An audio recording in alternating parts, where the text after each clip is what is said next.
Abertawe yn y dwy ar hugen yn cael ei gasglu'n daclus, yn cael ei gario'n dyn gan Rodri King. King dal ar meddiant. Matthew Aubrey yn rheoli, y blaenwyr yn cydweithio.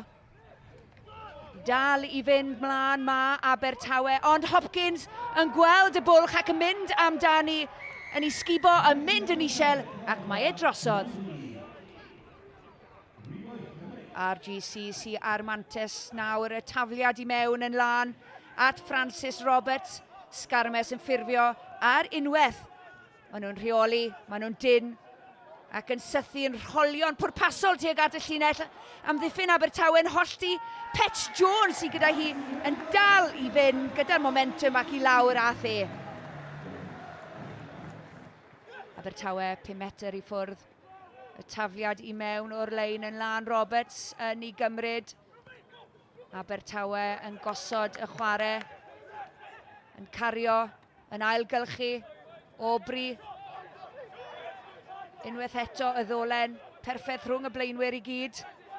Yr rheng ôl yn aros yn amyneddgar, maen nhw'n gwthio, yn hyrddio, yn tynnu'r amddiffynwyr i mewn. Ond pwy sy'n na? Ond Cameron Jones, y prop yn ymestyn yma am y llinell ac yn ei roi lawr.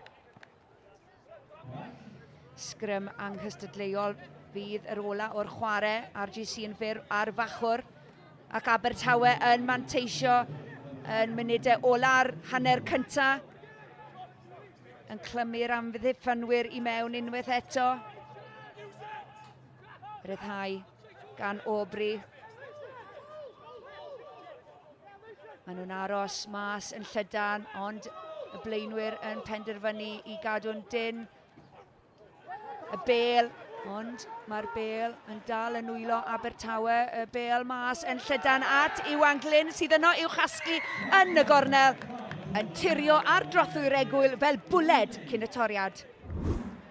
Abertawe nôl yn y gornel 5 metr i mas yn yr ail hanner yma.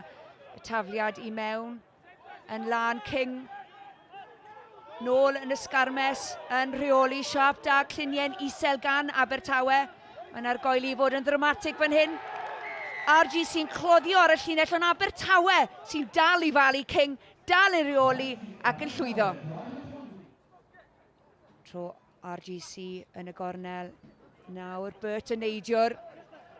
Sgarmes llawn penderfyniad fan hyn yn gwrthod sefyll yn stôn. Maen nhw'n dwlu ar y chwarae yma. Mwy o bwysau yn dod i mewn.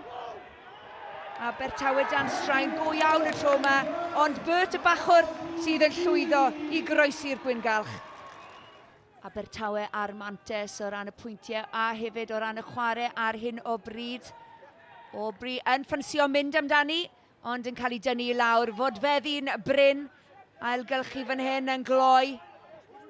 Y cario nesaf yn dod. Hopkins yno yn aros i ddwylo ar y bêl. Mae fe'n troelli ac yn llwyddo i groesi'r gwyngalch. RGC mewn safle da unwaith eto ar y cae. Y tafliad i mewn o'r lein yn saff. Y sgarmes yn cael ei siapo'n gloi. Y blaenwyr yn gwybod i swyddi. Ond mae'r bêl yn gloi i lawr yr ochr dywyll tuag at Caio Parry sydd yn anelu yn syth am y gornel ac yn llwyddo unwaith eto i roi i lawr. RGC yn llawn bwrlwm yn cwrso'r pwynt bonus. Mae wedi bod yn gêm ping-pong rhwng y ddau dîm. Rycio cloi. Momentum o'r diwedd ar tîm cartre. Yn taro canol y bêl yn wastad. Delwyn Jones ar y bêl a'r gyflymdra yn torri drwyddo. Cais pwynt bonus i'r canolor. Stadiwm CSM yn ffrwydro a'r tîm cartre'n gorffen a 2 bwynt, ond Abertawe sy'n teithio nôl i'r de a 5 pwynt.